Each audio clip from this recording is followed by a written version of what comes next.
Well, welcome everybody for coming here. I really appreciate everybody coming here today. Let's leave these on only in the very beginning. I'll let you do it then. Okay. Yeah.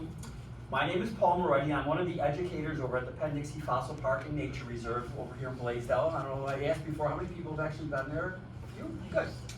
Okay, we want that to be 100% to it. Thank you so very much. I'm also one of the staff astronomers there, and I am a planetary geologist. I have both a Bachelor of Arts and a Master of Science degree in geology from the University of Buffalo.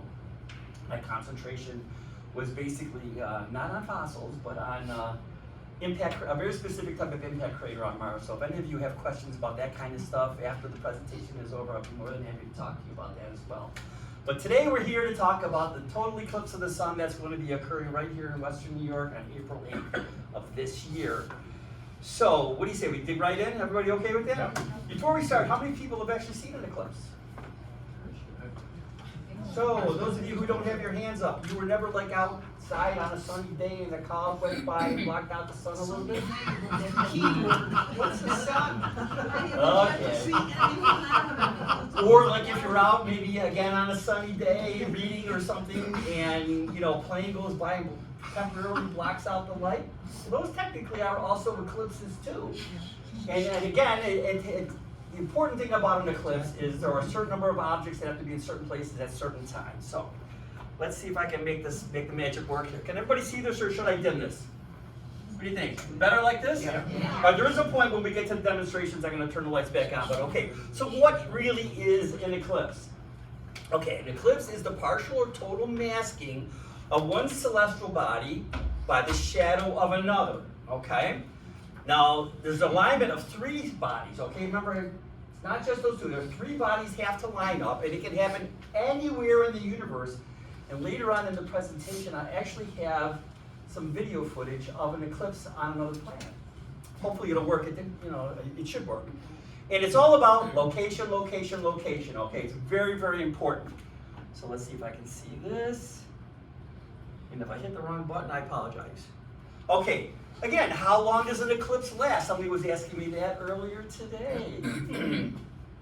Well, it depends on, again, size, distance, and the positioning along the orbital plane with the Earth, okay? Now, what does all of this mean, okay? Well,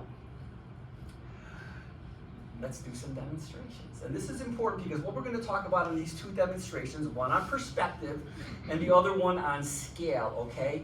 These things give you a good understanding of what we're going to be dealing with. So I'm going to turn the lights up so everybody kind of shadow their eyes for a second. Ooh, delay effect there. Okay, so you know what? Let's do scale first, okay? Only because I want to get the basketball out of the way. Does anybody know how big the Earth is? What do you think? 24,000. That's circumference. 24,000. It's actually roughly 8,000 miles in diameter. Now, when you look at a map, everybody here has seen a map. Maps have legends on them, right? And they tell you the scale of the map, okay? Usually it's like 1 inch equals whatever, 25 miles or something like that. So today for this demonstration, let's say that 1 inch equals 1,000 miles.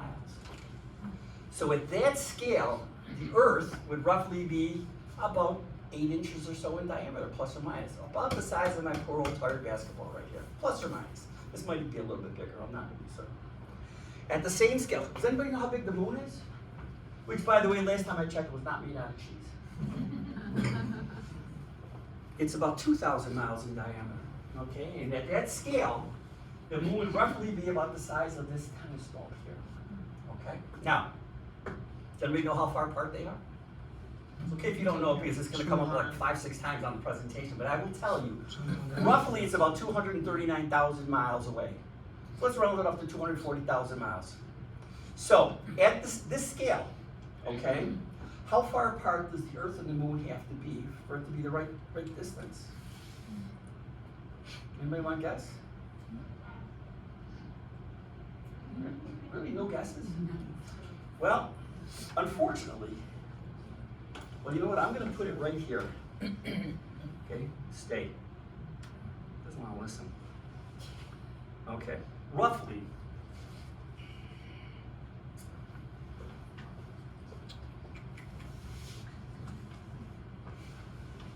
About this far apart, 20 feet. Okay? And 240,000. Right? So take off 1,240 divided by 12. Gives you how many, gives you excess a number of feet, it's 20 feet. That's the distance right here. Okay, this is how far apart they are. And just so you know, the sun, everybody know how big the sun is? The sun is about 865,000 miles in diameter. Roughly the size of a 7-story building, 72 feet in height. A ball that big. Okay? Now, when I'm at Penn Dixie at the Fossil Park, does everybody know where the Gateway Building is? Mm-hmm. That's how far apart the sun would be from the Earth, about 1.5 miles. From the Gateway Building to the Green Pavilion where you signed in at Penn Dixie Fossil Park, okay? That's about 1.5 miles, rougher miles. Because the Earth is 93 million miles from the sun, okay? When you do all the math, that's how far. So the reason why I do this is I want people to understand sizes and how they're very, very important, because we're going to talk about degrees and angles, and how when you do them here on a piece of paper, here they're insignificant, but in outer space, they matter, okay? Remember, the Earth and Moon, 240,000 miles, just even at this scale, 20 feet apart, okay? The Earth and the Sun, at this scale, 1.5 miles apart, okay? These are important numbers to think about.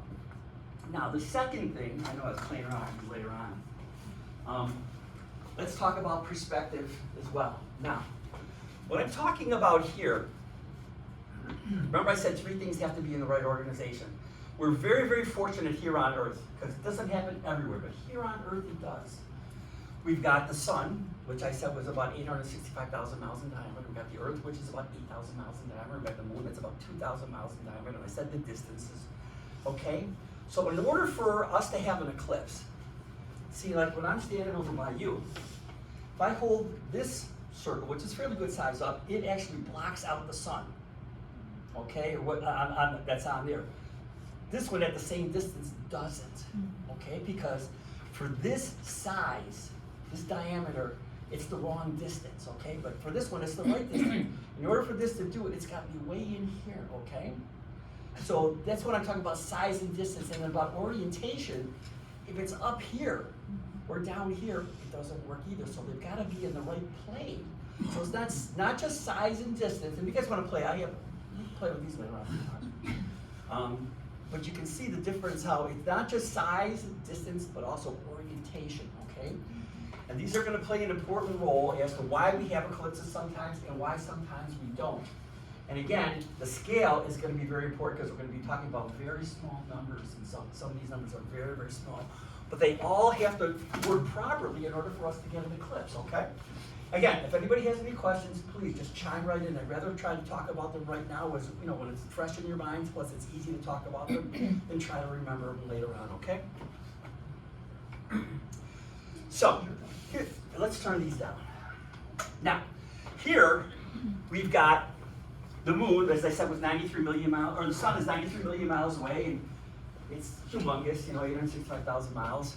And we've got the moon, it's 239,000. See, the trouble with these screens is these things don't work out.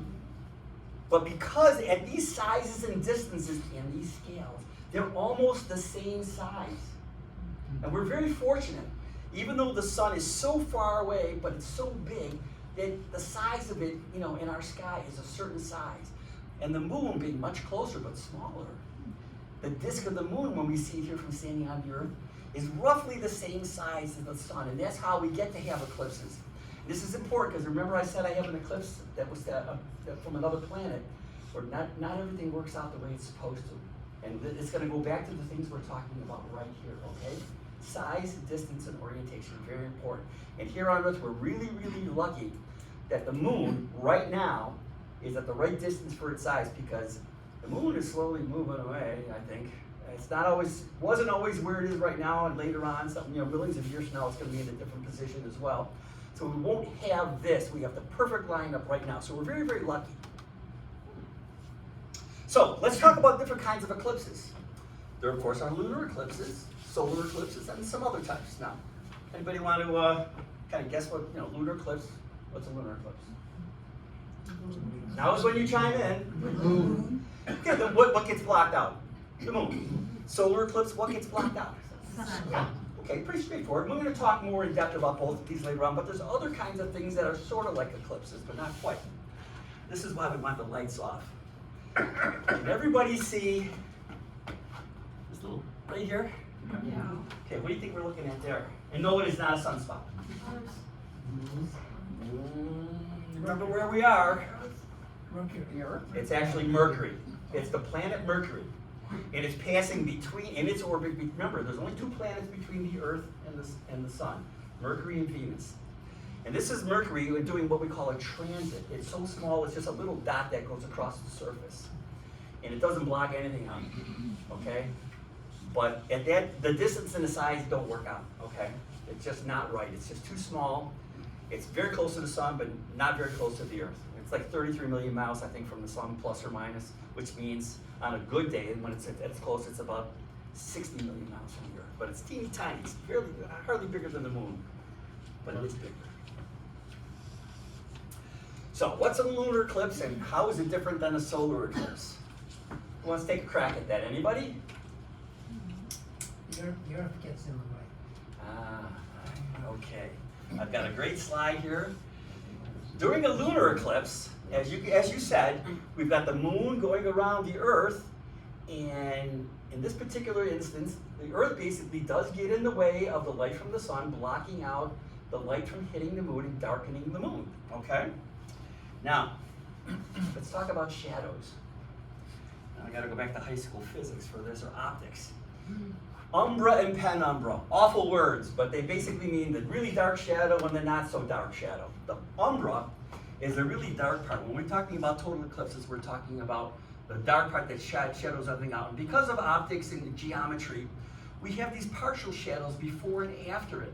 And sometimes you can almost see it, it's hard to see because we're so close to everything here on Earth, like light from the Sun, you sometimes see a fudgy edge to your shadow, but there really is a second partial shadow, okay? This is total darkness, this is partial darkness, okay? And I'm pointing this out because the eclipse actually starts when the penumbral shadow starts blocking out either the moon or the sun, in our case, coming up the Sun, okay? So,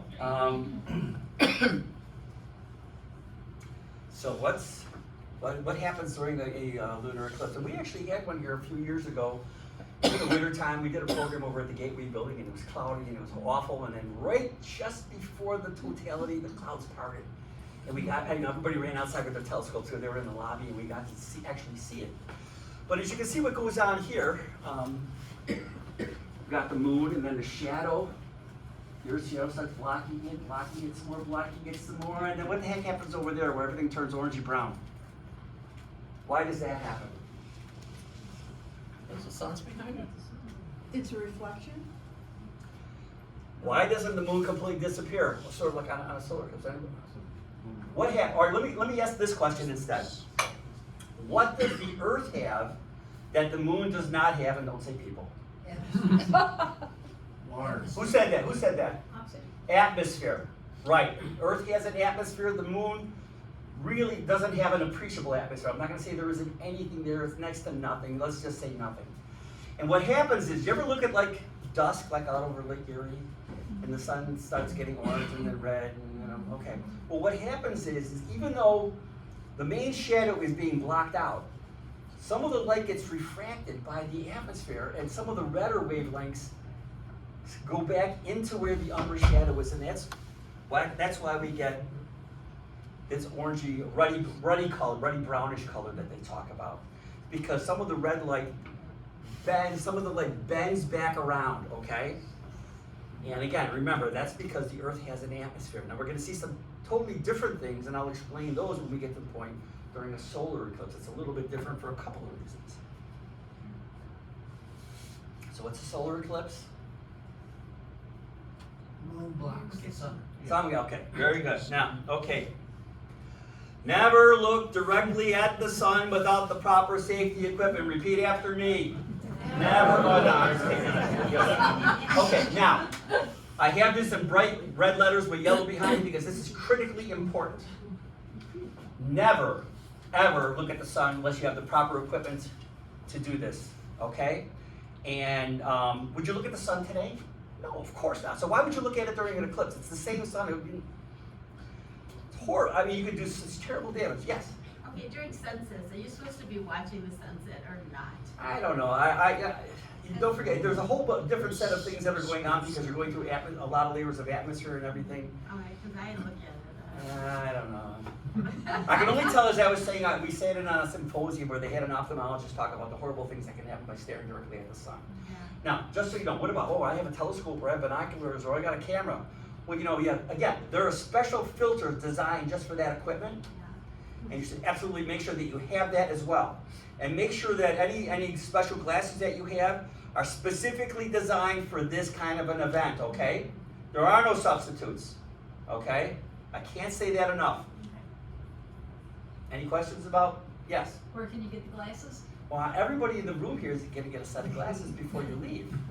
Although, just so you know, the county, I believe, has had sent glasses to the libraries. Libraries have had glasses. I know some of the libraries ran out. I was under the impression that there was going to be a second round. There are some other places. I think Museum of Science has some glasses. Buffalo Astronomical Association, I think, maybe either has some to give away or sell. But again, make sure that these are glasses specifically designed for solar viewing, okay? There are no substitutes. There just isn't. Okay. So, solar eclipse. Here, now we've got the moon getting in the way of the sun. It's a little different than that last diagram. And again, you see that dark shadow, that's the umbra portion that's going to be blocking out the sun on the surface of the earth.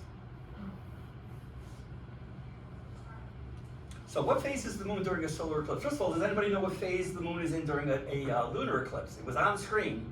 Picture was right there. Does anybody know? Not a full moon? Full moon, yes, very good. Yes, a full moon because it's at nighttime too. So, what's the phase of the moon during a solar eclipse? When does it happen? The day. Yeah. New moon? New moon. Yeah, the new moon. Exactly. Okay. I have a little diagram here. I hope you can follow me on this. Obviously, that's the sun way over there to the left.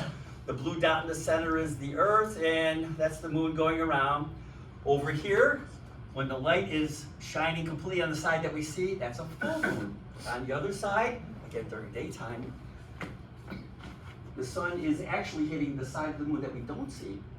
So the side that we see has no light, so that is a new moon. And that's the time when we have a solar eclipse, when the moon gets in between the earth and the sun, okay? Questions? Yes? So at night, Yeah. what would we see? Would the moon be waxing or waning? Or is it gonna be a full moon? It's a full moon for a totally lunar eclipse. It's a Okay. full moon. But I like that you know waxing and waning. Okay, so why isn't there a solar eclipse at every new moon? Because of the position. We talked about this. Everything Gave you guys the answer already. has to be aligned. Yeah, And they're and not- guess what? The plane of the Earth and the Sun is one plane. But the plane of the Earth and the Moon is different. It is off by, are you ready for this? 5 degrees. Now, think back to when you were in math class and you had a protractor on a piece of paper on your desk. What's 5 degrees? You can barely do it with a pencil, right? But in outer space, if you do the trig, what's tan of the angle? Tan of 5 degrees is equal what? Opposite over adjacent, right? Yeah. So the adjacent is 240,000 miles. What do you think the opposite is when you take the tan of 5 degrees? It's somewhere in the neighborhood plus or minus around 20,000 miles or so, plus or minus. What did I say the diameter of the moon was? 2,000 miles, maybe 16,000, 20,000, something like that. If anybody wants to do the math, go ahead. But the moon's only 2,000 miles, and if this plane is not the same, sometimes the moon is not in the right orientation. Remember, I was holding those sticks up and down. That wasn't for fun or exercise, that was to show that the orientation has got to be right. And that's why we don't have one every single time we have a new moon, because everything's got to line up just right. Oh, here's a cool one. Is there more than one type of solar eclipse? Yeah. Anything else? Okay, total eclipse is on April. 7 years ago we had a partial eclipse here because it was total in other places. Does anybody know of any other kinds of eclipses? I have pictures, I'll show you. Well, back in October, I believe, October 14th, there was an eclipse more on the west coast. It went from like, I don't know, like Oregon down to Texas. And that was what we call an annular eclipse. Remember I said about that distance? Okay, now, here's another thing I didn't talk about. Let's go a little more about astronomy. Believe it or not, most orbits of objects around either moons, satellites around planets, or planets around suns, they're not perfect circles. They're ellipses, okay? Now, if you remember, like I do back in the early space craft days, you know, when the Gemini or Apollo are going up, I said, well, its apogee is 150 degrees of miles, and its perigee is 110 miles. Not the same. And I'm going to show you a nice image. Appa means farther from, G means Earth. Para means closer to, G means Earth, okay? You're talking about going around the sun, it's aphelion, farther away from the sun, and closer to is perihelion, okay? So the orbits are not the same.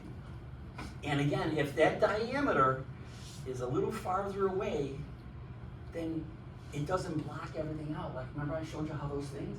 And sometimes you get a little, here, let me show you the pictures. Pictures are better than words.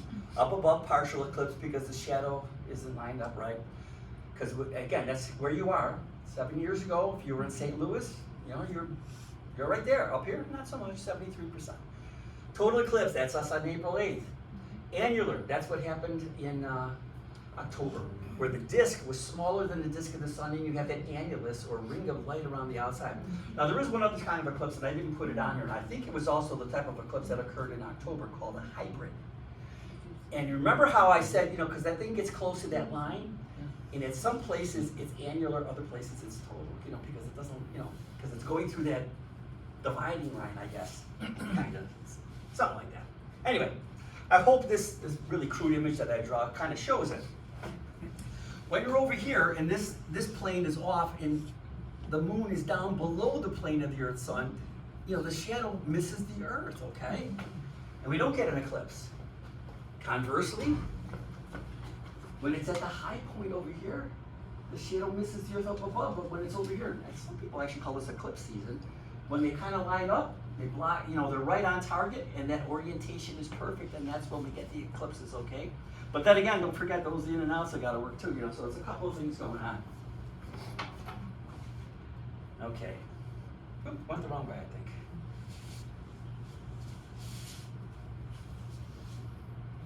Oop, what's, oh, Now you're going the wrong way. I'm really going the wrong way. Ah, here we go, okay. Apogee and perigee. Look at the difference here.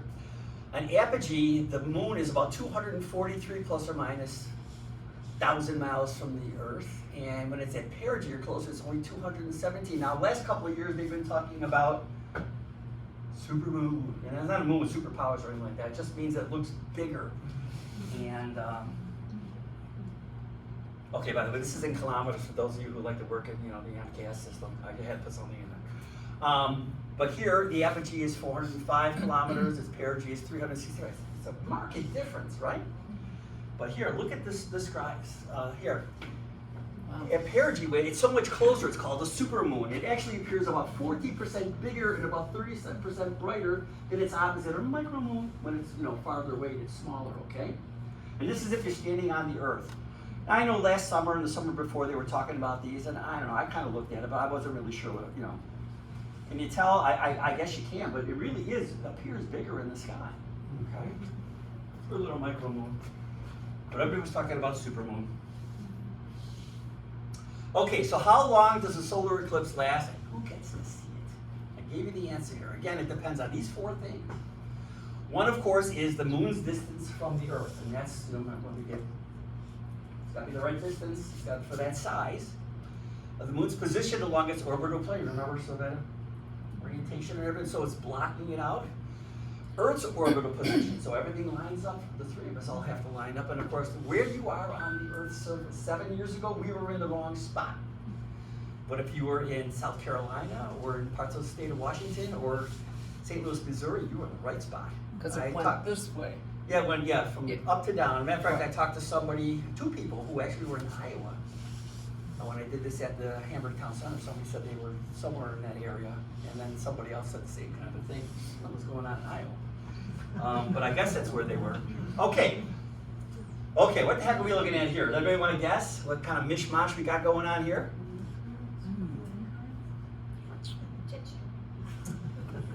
Okay, I'll give you a hint. This blue line right here says August 21st, 2017. That's a giveaway. I already talked about this several times. Those are every eclipse since whenever. Yeah, and the blue lines are total eclipses. The red lines, I believe, are annular eclipses. Let me look at my little chart here. I'm pretty sure that's what it says.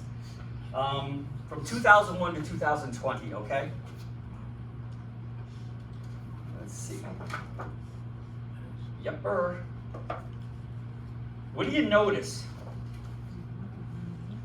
What's the first thing that you should be able to tell, besides the fact that some of the totals are blue and the annulars are red? More in the southern. You know, somebody said that to me the other day, and I really can't say for certain, during this time period maybe, but I can't say that that's a given. But what else do you notice about the lines? They get wider at the poles. They're all different. Yeah. All the lines are different. So the last Who one. said about the poles? Interesting, look at what's going up in Greenland. What the heck is going on up there? Or down here in Antarctica? They're all different sizes, widths, shapes, and everything. And why is this going on? Because of those four things I talked about on that previous slide. Depending on how far away the moon is from the Earth, where we are in those orientations. Sometimes they line up, sometimes they don't. The ones that are up at the poles, you know, it's a different slightly different orientation. You get these goofy shapes. I mean, look at the perfect one that came through 7 years ago. That's a nice, skinny little line, but look at how nice and long it was. And you got that crazy thing going on in, I don't know, Greenland. And even in Antarctica, look at this little guy over here. This is from 2014. So, all those, this is how you can see the difference, and this is the path of totality or of annularization, or whatever you call it. Do you have a question? The projection isn't on there for this year. No, this is from 2001 to 2020. I have something coming up with that. So, as I said, back in October, we had an annular eclipse. It was partial here in Buffalo. It was 21%. It was almost, it was cloudy that day. Nobody noticed anything. I looked. There was nothing you could see. But this image here was taken by this gentleman here, whose name was down there. I think he was somewhere near San Antonio, Texas, when he took this image. And I think it's a spectacular. I would love to see one of those. I'm not one of those folks that, you know, there are people who travel all over the place chasing these things down. Yeah. You know, we know when they're all going to occur. I mean, you know, there's no mystery. We know when they're going to occur and where they're going to occur, and they, you know, plan in advance. Everything's sold out in Buffalo. I'm not surprised. But here it is, the upcoming solar eclipse, April 8th, total solar eclipse, totally visible in Buffalo, weather permitting. And just so you know, totality, in other words, when the sun's like it's completely blocked out, starts at 3:18 in the afternoon. Okay? So Yes, sir. At 3:18 is when it starts, or that's when totality? That's when totality starts. The eclipse is going to start sometime around 2 o'clock-ish, 2:20, something like that. Yes? I'm sorry, but I have a processing. So it seems to me there's other factors going on. There's the ellipsis of the sun. Well, more of the elliptical orbit, ellipsis of the orbit of the moon, because the moon is the one that's going to be moving in and out. Right, but so you've got three things in motion. Yeah. You've got a sun, a moon, and an earth, and they're all moving along their own pathway. Yes. And then mathematicians, scientists can then predict when things are going to line up. Yeah, and in any event you missed this one here in Buffalo, the next total solar eclipse in Buffalo was 2144, 120 years from now. Mark your calendars. I don't know about you, but I am not marking mine. That doesn't mean there's not going to be another total eclipse of the sun till then, but the next one here. And as I said, somebody had mentioned before that I think the last one in this area was about 99 years ago. So it's a once in a lifetime event for right here in Buffalo. But if you wanted to travel 7 years ago, I could have gone down to, say, St. Louis and by state. Yes, sir. if we get a day like today, Yeah. we're out of luck. Well, you may maybe not be able to see the sun directly because of clouds, but it's still going to get dark. Because what's happening is happening out in outer space. It's- well, I'm getting there. Good question. We're getting there. Okay. Save that for later because that's like the climb. You know? It's like the big finish. Denouement. Okay, so who wanted a map of where the eclipses were? The one on the left-hand side, there was the eclipse that occurred in October of last year, and the one that's more on the right-hand side is what we're in for. Now, it's probably too hard to see. But there are some lines that go off. The dark gray is the totality line here, or under there is the annular line. But there are some lines that come off of here, and that tells you 90%, 80%, 70% on both sides. But if you can see also, there are some circles on there, on both of these maps. Circular images, I think, is probably more accurate. And if you notice, they're not the same. Look at over here. This one's really elongated up over here. By the time you get down here to the Texas border, it's almost circular. Here, again, by Texas, it's nearly circular, but it gets more oblate, or whatever you call it, oval, like you get north of, like around Maine. Is it gonna go south to north? I believe it's going this way. Yes. From Montreal, is it? I think it's, Yeah, there. there's a little bit of Canada. Most of it is They said like it's, from Toronto down to St. Catharines area, from what I saw. it's definitely going over the falls. I mean, like, Oh yeah, yeah, yeah. and it's about a 90 to 100 mile width there. Okay, but I have some more interesting facts about it. Yeah, you had a question, sir? I do. If you, let's say, you start at the bottom Yeah. of the US, Yeah. could you physically follow that and make it last longer? Could you follow that line up to the? I suppose if you were in an airplane, If but you it were probably in a have to be plane. the SR-71, and I'll get to that in a minute. Okay, good, I great. know the I'm glad. That's a SR-71. it's a great question, really. Okay. Somebody went, where do we look? Where do we look? This is an image from a program online called stellarium.org. It's a downloadable program. Anybody can get to it. It's basically like looking at a planetarium. And I left the grids on there so that you can see it. If you look really hard, I think this says south at the bottom. That would be southwest. It's about 10, 20, 30, a little more than 40 degrees up the sky. But if you look towards the south-southwest, about halfway up, that's where the sun's roughly going to be when the eclipse occurs, okay? Because people were asking, where do I look? Where do I look? So to the south-southwest. Okay? So towards, like, I guess, from here, like you're looking somewhere like towards Toledo. I don't know. What is south-southwest? Not west, not south. But that's about where, so you want to make sure you have a clear view of where, that's why people want to know, because maybe if you live someplace and there's a tree in the way, or a building in the way, so you want to move away from the building or whatever.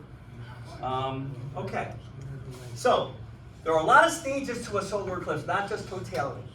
The first thing that happens is the penumbra, or that partial shadow, starts blocking out some of the rays, okay? That's going to go on for a while, and then the umbra, or the really dark shadow, when it really blocks everything out, then that's going to occur.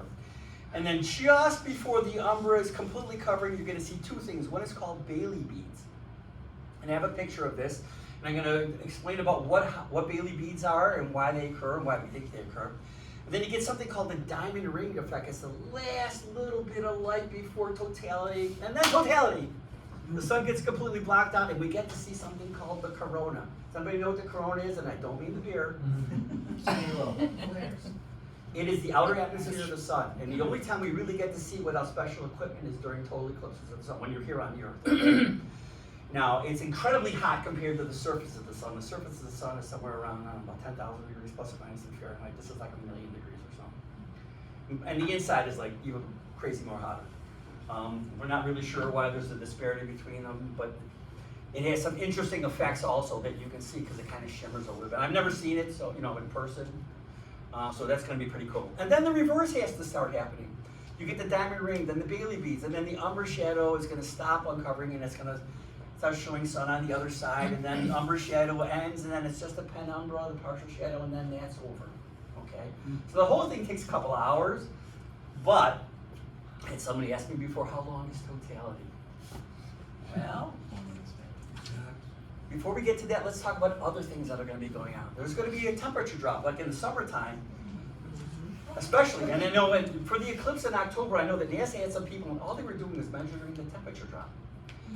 Now, because the sun is going to, I don't know what's going to happen here, because April could be in anything, but if it's a sunny day, we might be able to record a drop in the temperature, because the sun's light is not hitting the Earth now for a period of time. Stillness, I've heard where everything gets really still with the animals and everything. Animal activity. I had somebody tell me that in one location they were by a farm and all the cows started walking back to the barn. He said they thought it was dusk. You know, and 3 minutes, 4 minutes later, they decided to go back out again, I guess, I don't know. And then you have a dusk-like condition around the horizon, okay? And why is that? Because out over there is where the eclipse isn't happening, okay? So it's kind of neat to see, I think, to see that as well. And I'm hoping you can see on these images. Now, this is a composite image. And if you look at the bottom, those are the individual images at the bottom portion here. But as the sun was blocking everything, I don't know if it goes left to right or right to left, I'm not really certain. But you get to see, you don't see the Bailey beads, but you get to see the diamond ring and of course the corona. See how uneven that is. That's just a snapshot, that may be shimmering or whatever that's going on. Let me see, 34. Yeah, this was taken in Oregon. Yeah, during the eclipse last 7 years ago. Okay. Now, I put this in here for a reason. By the way, this is an eclipse in Arlington, Virginia. Okay, and the reason why I put this in here, this is from June of 2021, because I think art and science are more closely related than most people think. And I think this is an incredible image. I believe that's the Capitol in the foreground. And there you've got the shadow of the moon blocking out the sun. I just think, well, I put that on my wall for you guys, but I think that is wonderful. This is part of the beauty of these kinds of an event. I mean, it's just magical, don't you think? Okay, remember I was talking about Bailey beads? Yeah. This is just before everything winks out. And if you notice, you can see all kinds of things going on the surface. There's some prominence and some irregularities. So why does this occur? Does anybody want to talk about why this occurs? Remember why I said, what's the Earth got that the moon doesn't have? What's the moon missing that the Earth has? The atmosphere. The moon has no atmosphere, but what does it have? Got a pretty irregular surface. There's mountains, there's craters, there's valleys, there's all kinds of things. And the surface is not uniform. It's not like, a ball. Right. What's that? Yeah. And I've got an image here that kind of shows you some of the irregularity. Sure, because as you can see at the top there, there's a big flat crater, but look how irregular the surface really is. And it's those irregularities that, some of the parts are the higher parts are going to start blocking the light up, but the lower parts aren't. And because of that, you can get to see some of those, what we call Bailey beads, because the light is still twinkling through for an instant or two, and it's still going through some of those valley areas, and then of course you get the diamond ring. So that's not the sun doing something spectacular, it's the moon. This is the moon's effect on the light from the sun, allowing some of it to kind of wink through. And this is what we call the diamond ring effect. This is the last gasp of light, and they call it a diamond ring because come on, tilt your head, squint your eyes, and it kind of looks a little bit like a diamond ring, doesn't it? And this is like that last gasp of light just before we go to totality. And here's totality, and there you get to see the corona, and again, very magical. And this is really the only time we really get to see this without special equipment or, I guess, being so. Yes. So the minute this happens is when we can take our glasses off, they say. I heard you can take it off during totality. During totality, because now the sun's light, you're not seeing the sun's not there. The key to know is when totality starts, and more importantly, when it ends. Okay, and you have to be very careful about where and how you take your glasses on and off, not staring right at it, because you don't want to, you have to know when these things are going to occur. Okay, and this is the tough part, trying to explain to people, again, and still maintaining safety, because you should never, absolutely ever look directly at the sun without the proper equipment. I just cannot say that enough times. Yeah.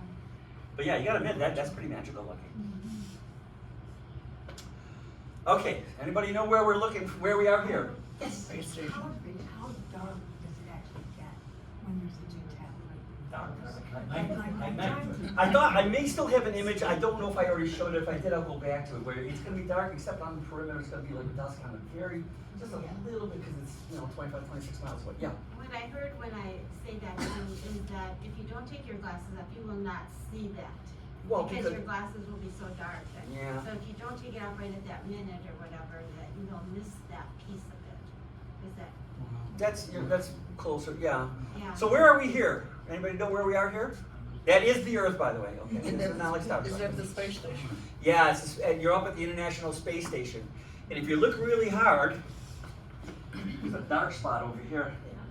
So actually here, they're seeing the shadow of the moon hitting the earth. It's an eclipse on the earth, but of course they're in the wrong orientation, so they're not seeing the eclipse, they're seeing the shadow because they're not lined up right, okay?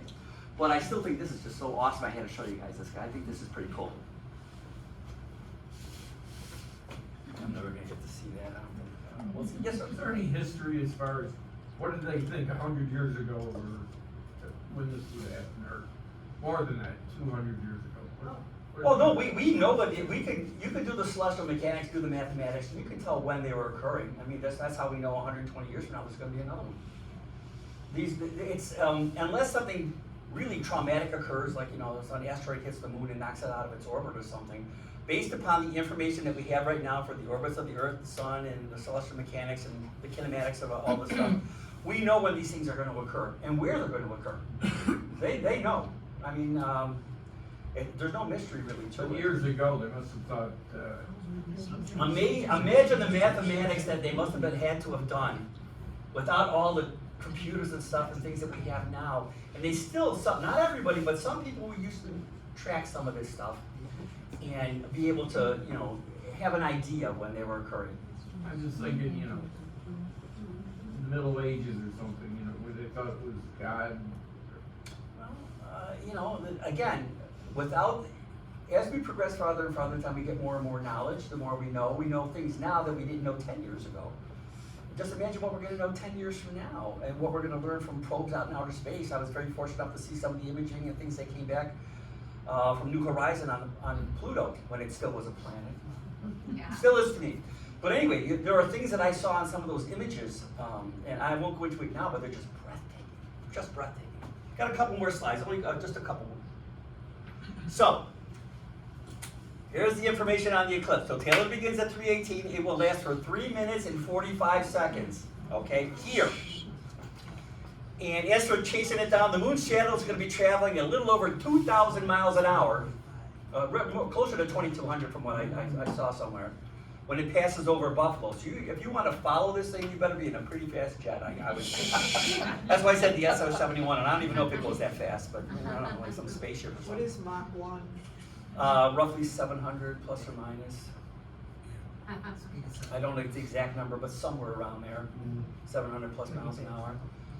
So Mach 5 is like 135, something like that. So yeah, so I don't know how, you got to be at something pretty quick to do it. And the next one, as I said, in Buffalo, mark your calendars, 2144. Okay? I don't know what time of day I didn't get that information, but I'm sure I could. Okay. Does anybody want to see a solar eclipse on Mars? Sure. We have a rover on Mars, I think called Perseverance, I think is the one that took these images. I hope this works here, because it didn't work at the last place I was at. Oh, it's working. Pretty sure. Yeah, because the sun's moving. And those are sunspots, by the way. And this is Phobos, the larger of the two moons. So, yep, and the orientation is working out. What's not working here?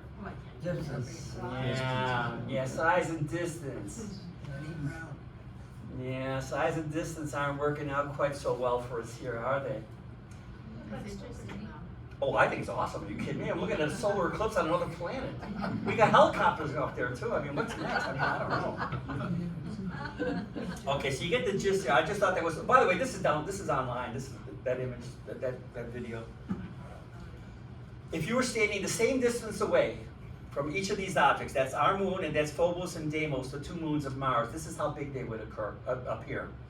Our moon is just the right size for its distance. But look at how much smaller Phobos, the bigger one, and Deimos, the smaller one. We think they're captured asteroids. I mean, look at the irregular shape. But they're just not the right distance away from the surface of Mars to give us totality. Yes, sir? So the totality width, basically, Yeah. is the shadow of the moon on the Earth. Yeah, it's the umbra shadow hitting the Earth. Yeah. And depending on its position in its orbit, sometimes it's bigger, sometimes it's smaller. If you go back to those other images, that's why some of those, that blue and red map, are different, sometimes different widths, and they're not always the same. Okay. So that pretty much ends the presentation. I'm going to turn the lights back on so everybody protect their eyes. And I hope you guys, enjoyed this and got a little bit out of it. I want to thank you again for coming here and letting me talk about, one of my favorite subjects, which is astronomy. And maybe, yes. Could we go to the Penn Dixie site? It's not going to be open for the Eclipse. We're not hosting an event this year. First of all, it's occurring before we actually open to the general public. Our first day for the general public is, I think, the last weekend in April, and it's an open pit court. Who knows what the conditions will be like there? Plus, for the partial eclipse, we got over 2,000 people, like 2,200 people come. Yeah. I don't know what, logistically, I don't even know how we would be able to handle what was going on. What we're doing instead of doing presentations like this, helping out, local towns, villages, cities, whoever is looking for some information. Logistics is gonna be a big deal. If this many people from out of town are coming, where do you put them all? Since it's a Monday, this is probably now a weekend, a 3-day weekend event, so people are gonna, what are they doing on Saturday and Sunday? And that event, if people start going to different locations, you got a lot of people who don't understand what a traffic circle, how to deal with or in Buffalo, one-way streets and everything, they're not familiar. How do you get safety and fire, police and everybody around? What if somebody gets hurt? How do you get them in and out? If it's super cold, you have to have warming stations. I mean, there's just the logistics are. I was trying to explain to some people, how do we explain, because I had to do a talk about the enormity of this, and somebody at one of the presentations says, think about if we had the Olympics here in Buffalo, except that all the events occurred on the same day at the same time, and everybody wanted to get to their event. Yeah. That's probably what it's gonna be like, okay? Now, you know how things get, during a Bills game. Well, apparently that's only, 70,000, 80,000 people. And I don't know, and unfortunately, the eclipse ends, 3:18, probably 3:30, everybody's on the highway going home. And the scientists will still be there because, we're looking to gain data, but a lot of people, the main event was the totality. And you've got a lot of people that want to get out of town. Yes, sir. How many people do they expect?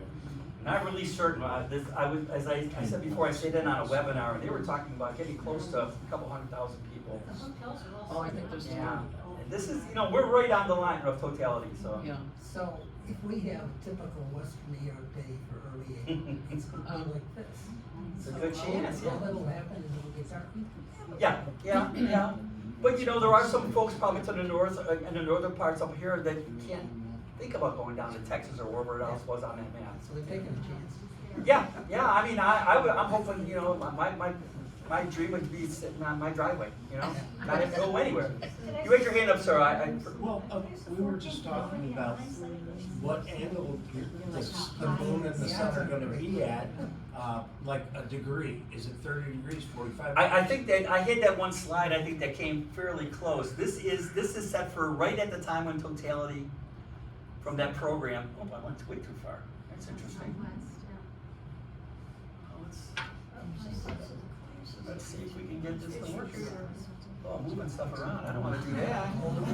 No, that's, we're gonna save it and not save it. Lost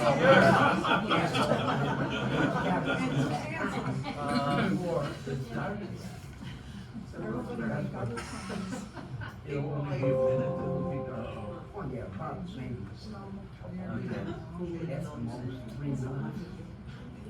It's like interesting. The mouse on this thing is super sensitive for some reason. I don't know I why. got a record somewhere. That's exactly.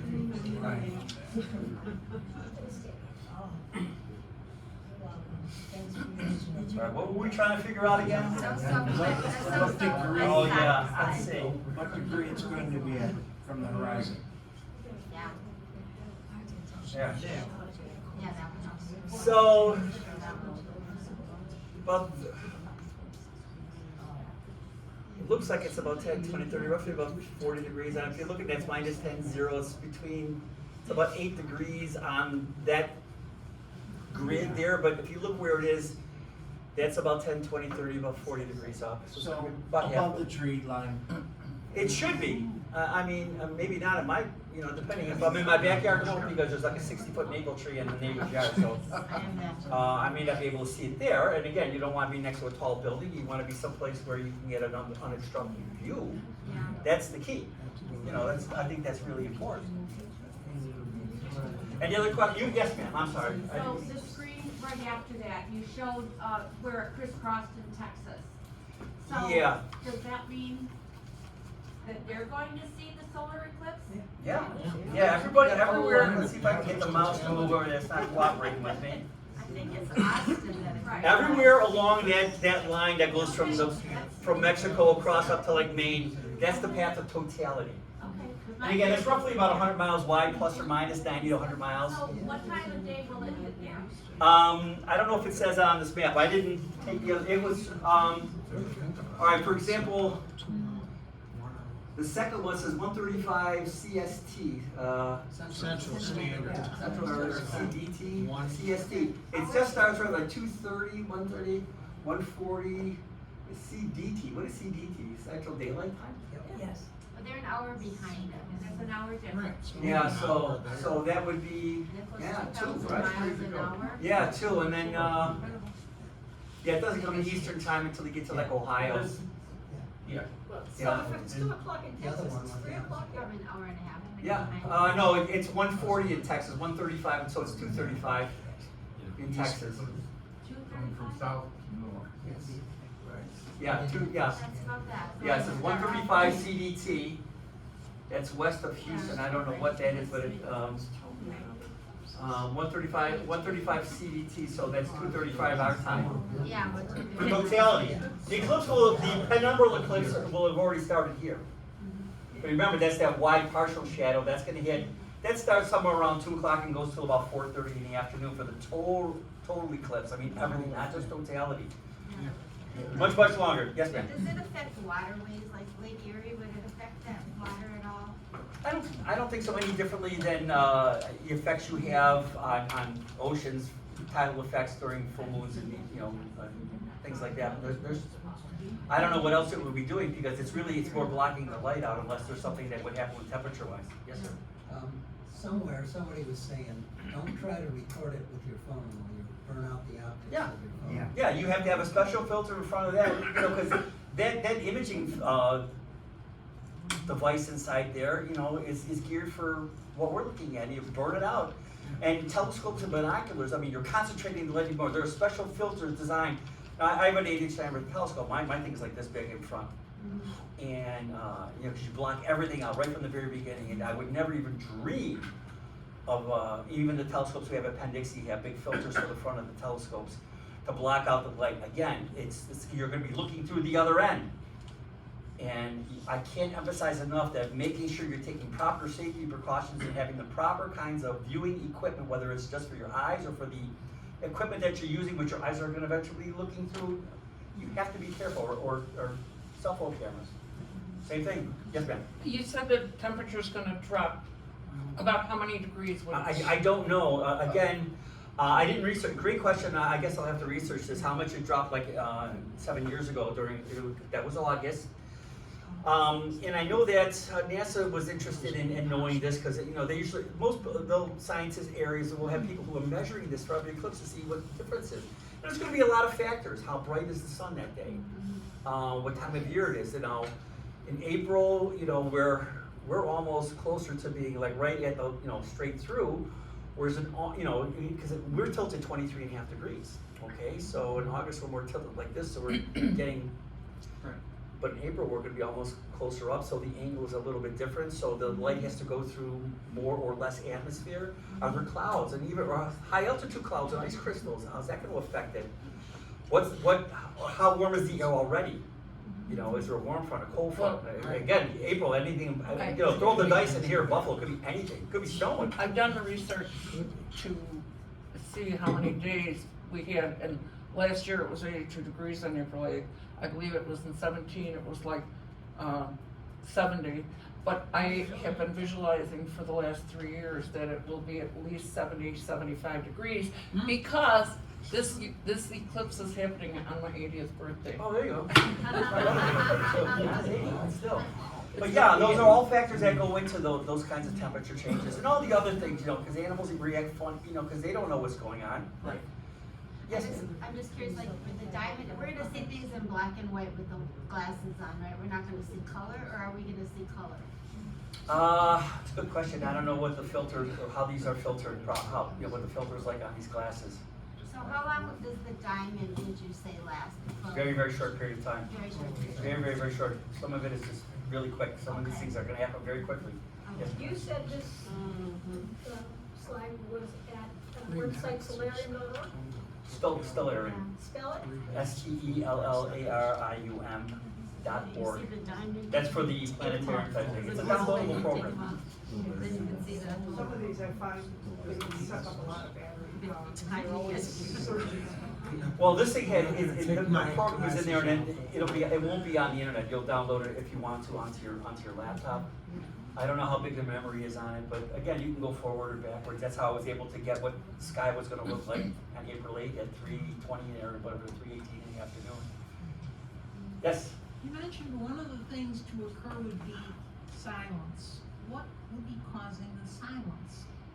Well, what happens at dusk and everything when the birds and the animals stop making noise? They think it's bedtime, I guess. I don't know. Like I said, a friend, someone mentioned to me about the cows going back to the barn because it got dark. Yeah, that's kinda cool.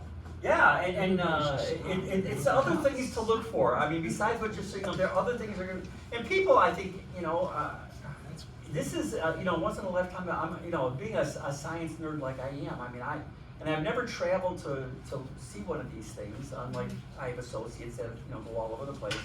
So this is like my one big shot here, so I'm fingers crossed, But as I was talking to folks before, if you've never seen Saturn through a telescope, it's just awe-inspiring. So I can't imagine what this is going to be like. This is a huge celestial event that only happens in our each location very infrequently.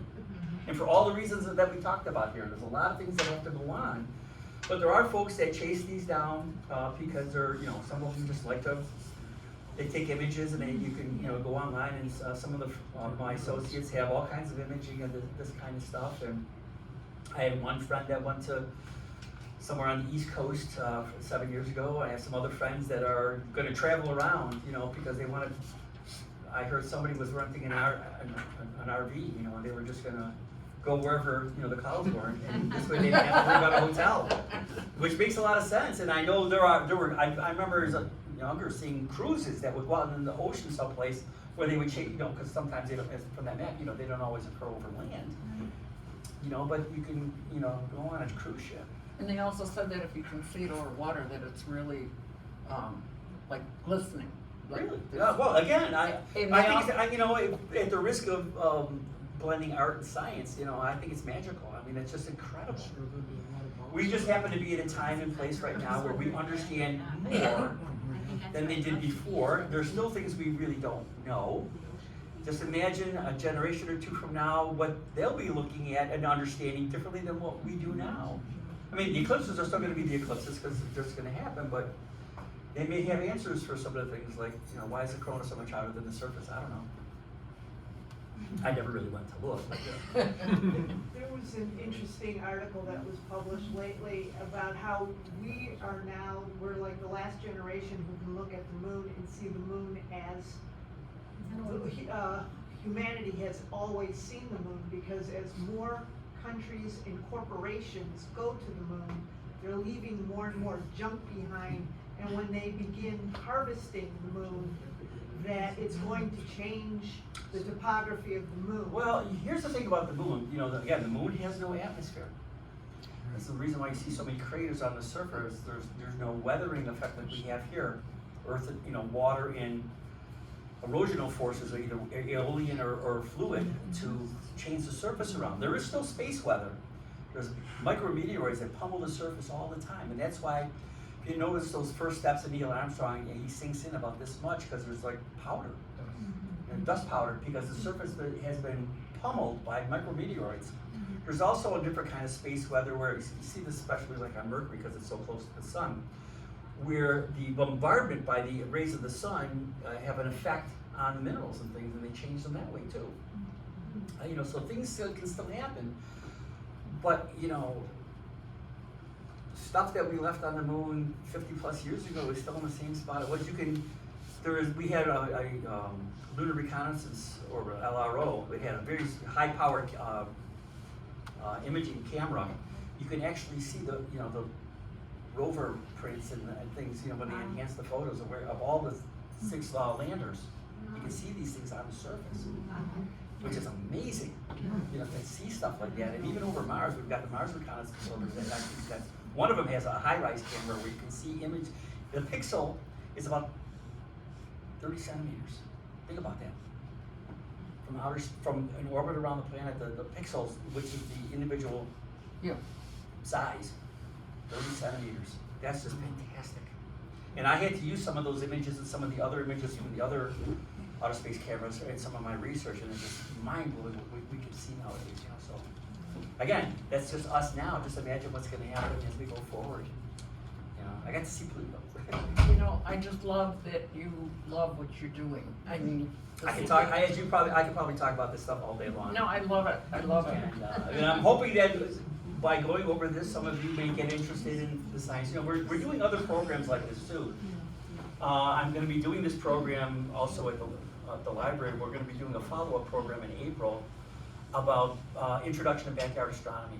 Just to give you an introduction. I usually like to do something similar to this at the first event, astronomy event at Penn Dixie. Just so you know, there's things you can see without even having a telescope on a dark night. There's so many things you can see in the sky, you know, just with binoculars or just with your eyes. There's so many things to see. Like I mentioned before to somebody about Betelgeuse in the constellation Orion. It's not Betelgeuse, it's Betelgeuse. I'm very much. You know, that star's diameter is roughly equivalent to the orbit of Mars. Okay, that's how big this thing is. And it's like 500, I don't know, 600, I forgot how many light years away. So the light that we see today left there around the time, a long time ago. It takes that long to get here. And it's a red supergiant. You know, it's orangey color. It's kind of neat. You know, so there's a lot of things to look for. Anybody? Yes, ma'am. Way in the back. Was there an event of any kind about 60 years ago? I remember my mother making us come in the house because there was an eclipse. And I remember that it did get dark. I remember that too. In the summertime, right? It was in the summer. I have a similar kind of, I remember something, and I not in the 50s, I was thinking later. And we made with cardboard, we had to make a little hole through it. It probably was a partial eclipse, I mean, Do it with- we could look the date, I mean, it's easy to go online and look the date up, you know. Yeah. I wouldn't be surprised. I wouldn't be surprised, I But I wouldn't be remember surprised. that making that cardboard. And then another cardboard that. Again, partial eclipses occur over a larger area, but total eclipses are in that one narrow spot. And the people went to the other cardboard to see. Mile wide. But on either side, oh, we lost that. On either side of that line, you know, that's where 90%, 80%, 70%, that goes farther and farther across. Look at how far away we are from St. Louis, Missouri. And we were seeing 73%, we're totality down in Missouri, okay? That's, you know, so, yeah, I wouldn't be surprised. But totality, you know, unless you chase these things, and there are folks that do it all the time. You should do a follow-up lecture on what it was like, how we Well, experienced it. if we think people are interested in that kind of thing, we'd be more than happy to I do that. think Because that would be just fun. from a psychological standpoint and cultural, how do people respond to that fear? I think that How would many be people fun. actually came? What was the weather like? What was your experience versus what was your How many experience? people went blind? You know, that's again, I can't emphasize that enough. Make sure you have the right. Oh, but see, they left, and I'm just going to give everybody here a pair of glasses. You'll be back. Yeah, we have to have This our thing glasses. you're just. All right, so why don't we do that right now? Why don't I hand out glasses, and I can still answer questions while I hand out glasses, you know? Thank you. You're very welcome. No, I'm gonna take this off, because otherwise I'll never speak. Can't hear them all.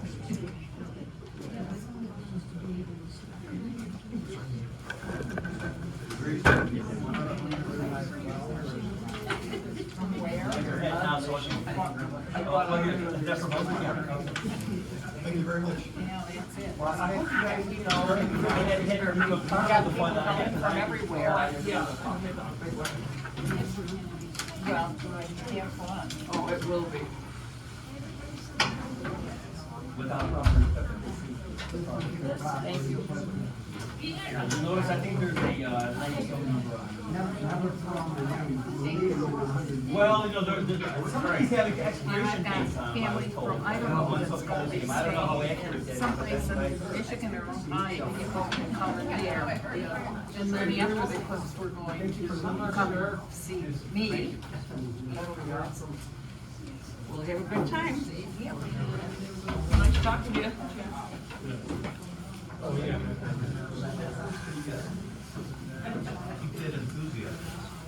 And that's not hard. Thank you so much for coming, everybody. We really do appreciate everybody coming in. And thank you. This weekend. I mean, I'm one of the educators here. Like when we're out here, I'm out here, you know, taking people around. Well, thank you. Thank you. Yes, but for those who are interested, you can go to our website. It's penndixie.org. It's always kept very relevant and current. Facebook page also. Thank you so much. Oh, you're very welcome. Thank you so much for coming today. And I would love it if we would follow up. Well, and then, see, now that you said that, I never really thought of it. I thought we would do something everybody can see, but I think it's a good idea just to see how everybody, you know, what did you see? What did you get out of it? You know, I mean, that's a great idea. And I've been following this for so long that I just. Well, yeah, I mean, everybody, you know, for 7 years, you know, at least, maybe longer for me, that, you know, this is the event that I've been waiting for. Me too. You know, I miss Haley's comment because I don't know where I was, but I was somewhere else for that. Yeah. But I was very lucky, and then there was one before that or after that, I can't remember, called Hell Bob, which turned out to be a dud. But something, in the Christmas time before that, something just came out of nowhere. This comment.